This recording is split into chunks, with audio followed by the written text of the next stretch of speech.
Hello, everyone. This is Tom Fox, and I'd like to welcome you to the Daily Compliance News. The Daily Compliance News is an offering of the Compliance Podcast Network. June 29, 2019, the Day of Reckoning set for Theranos edition.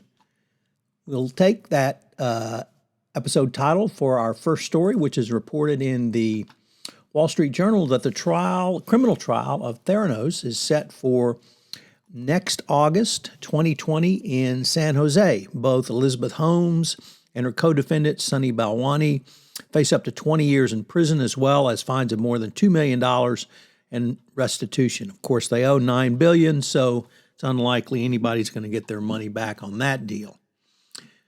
Next up, from the Financial Times, an interesting article that shareholders are starting to stand up and fight bad mergers and acquisitions deals. The Daily Compliance News is produced in Houston, Texas, so the Occidental purchase of Anadarko is fresh on our minds, where Oxy way overpaid for Anadarko. That has a couple of direct implications if you're in either company. First of all, if you're in Anadarko, you're going to better polish up that resume because you can better believe you're going to get your job whacked because they have to cut costs because they've so overpaid. But for Occidental, and particularly for compliance officers, that means no money for R&D, no money for innovation, no money to upgrade. It's just generally a bad deal all the way around. So with the HP autonomy trial going on in London, it's a good reminder that you really should pay fair value, not overvalue.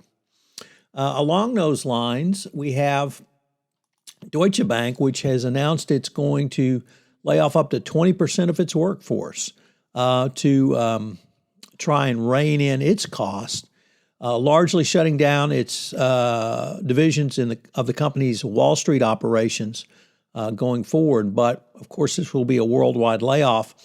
And this really stems from Deutsche Bank's continued fallout from their money laundering settlement. So, once again, shows that it's certainly a fine and penalty will get you, but if you continue, you lose business, and you lose business because of your reputation. But if you can't do that same illegal business you were doing going forward, and if you think about that in the terms of the FCPA world, if you lose 30% of your business because it was based on bribery and corruption and you can't do it going forward, that's going to be a significant hit on your bottom line going forward.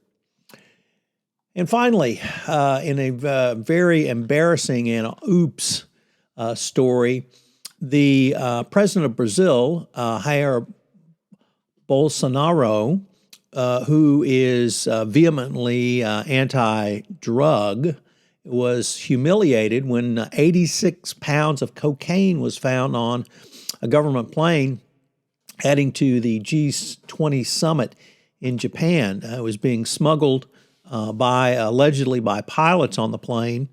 But when you have a leader who is anti-narcotic and members of his staff are smuggling drugs on government planes to avoid customs, that's a pretty bad and certainly embarrassing episode. So it's going to be interesting to see how this fallout hurts the president of Brazil at the G20 summit. Enzo released a new ebook today that I collaborated with them on. It's entitled The 2019 Guide to Internal Investigations for Compliance. I blogged about it today, and I did a podcast with Sean Friedland. It's available at no charge on the Henzo website, so I hope you'll check it out.